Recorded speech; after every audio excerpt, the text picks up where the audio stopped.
Alors bonjour à tous, c'est Puish. Aujourd'hui, on se retrouve pour Opération Fortune russe de guerre, le dernier film de Guy Ritchie avec en vedette l'inénarrable Jason Statham. C'est un film qui dure 1h54. Alors, il aurait dû sortir, je crois, l'année dernière. Il n'est pas sorti partout. Il y a eu plein d'histoires. Je ne sais pas pourquoi le film a été repoussé. Il y a des rumeurs qui disent que je ne sais pas si elles sont fondées parce qu'une partie des méchants du film sont des Ukrainiens. C'est énorme et qu'il fallait pas donner une mauvaise image des Ukrainiens, bien sûr, qui sont tous très gentils. Donc, il va sortir là le 7 avril 2023. Ah bah donc il est sorti au moment où j'enregistre, quel con. Et c'est un film d'action, espionnage, comme ça, qui lorgne très très fort du côté de... Bah, en fait, il lorgne du côté de Mission Impossible. Une espèce d'alternative comme ça à Mission Impossible. Alors Guy Ritchie, moi, c'est un réalisateur que j'aime beaucoup, hein. J'ai vu quasiment tous ses films, depuis Snatch, Arnaque, Crime et Botanique. Il a fait plein de bons films, même Le Roi Arthur, c'était sympa. Trainspotting, évidemment. Même le 2, j'ai apprécié. Alors vous voyez, Guy Ritchie, c'est vraiment les Sherlock Holmes, évidemment, surtout le premier qui est génial. C'est vraiment un très très bon réalisateur.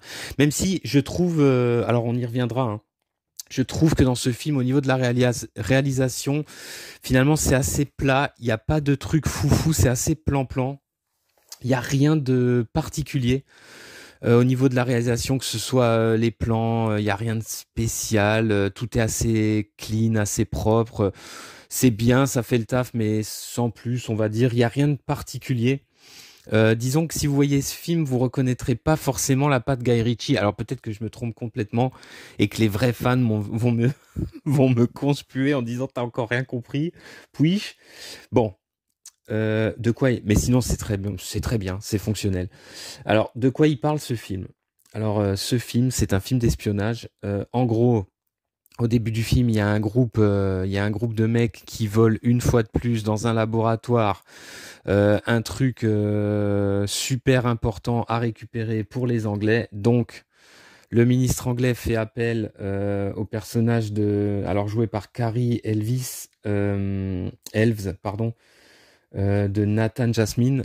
En fait, il lui demande de faire monter une équipe d'agents secrets plus et de récupérer absolument ce qui a été volé dans ce laboratoire. Donc, il va faire appel à Orson Fortune. Donc ça, c'est le personnage de Jason Statham, qui est un espèce d'agent secret, un peu hypocondriaque, comme ça, un peu bizarre, qui a tendance à, qui a tendance à dépenser énormément d'argent, qui a le goût du luxe.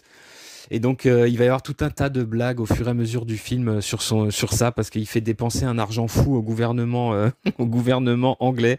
Il y prend d'ailleurs un malin plaisir. Il y aura pas mal de blagues assez drôles par rapport à ça dans le film, même si des fois c'est un petit peu lourd. Et donc, il va monter toute une équipe. Donc il y aura surtout le personnage joué par Audrey Plaza, Sarah elle s'appelle, hein, je crois, hein, une espèce de spécialiste en informatique et tout ça. Et ils vont en fait prendre contact, enquêter sur le personnage de Hugh Grant, donc qui joue un millionnaire qui s'appelle Greg Simons, qui joue un espèce de super millionnaire. Et en fait, ce mec-là, il s'occupe du marché de la vente de justement ce qui a été volé dans le laboratoire, hein, qui est un système, qui est un espèce de système informatique. Je ne vais pas trop spoiler.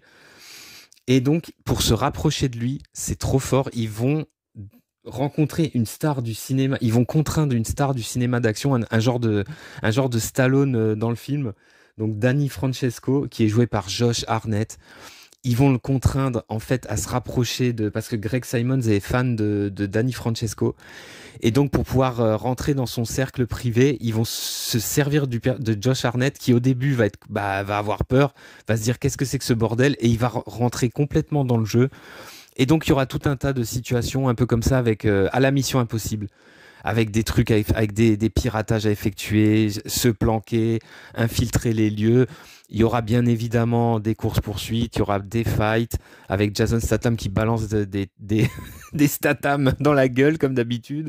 Il y aura des fusillades parce qu'il y a une agence d'espions ennemis qui bien sûr veut récupérer aussi ça. Bref, de l'action, de l'infiltration, il y aura pas mal d'humour aussi.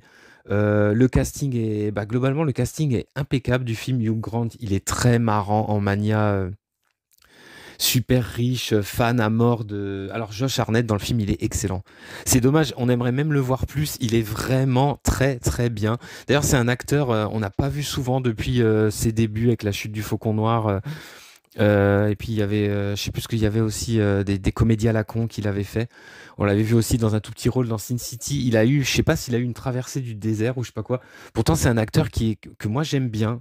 Là dans le film il est très très bon en star du cinéma un peu teubé qui finalement va se révéler vachement sympa. Audrey Plaza, elle est très bien aussi dans son rôle. Ça fonctionne bien entre elle et Statham.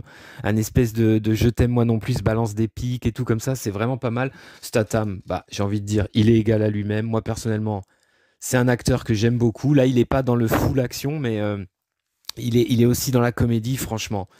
Il est vraiment cool. Moi, c'est vraiment un acteur qui a pas la carrière qu'il mérite. Franchement, moi, je le trouve, c'est un acteur charismatique. Il est vraiment bien. Bah, globalement, tout ça, ça fait quoi? Ça fait un très bon film. Alors, on est quand même en dessous. Faut dire ce qui est. Hein, faut pas raconter de conneries. On est quand même largement en dessous d'un Mission Impossible. C'est quand même beaucoup moins bien, mais franchement, c'est sympa. Si jamais il y a des suites, on imaginerait bien avec la même équipe d'autres aventures à la manière d'un Mission Impossible, d'autres missions complètement folles. Franchement, ça pourrait être vraiment cool. Et globalement, le film passe très très bien. On s'ennuie pas une seule minute. Toutes les scènes sont très savoureuses, même quand c'est pas de l'action. Hein, on a notamment le combat là entre Statham et un mec dans le paquebot du Greg Simon qui est vraiment sympa. On a une fusillade là dans les ruines qui est vraiment cool. Même la fin du film dans la tour, franchement c'est sympa avec tous les ennemis qui se font éliminer. Globalement, il y a du spectacle, il y a de l'action. Ça reste largement en dessous d'un Mission Impossible, mais franchement, c'est peut-être une série, c'est peut-être un film pareil qui a un potentiel. Moi personnellement, j'ai bien apprécié, et puis je vous dis à plus pour de prochaines critiques.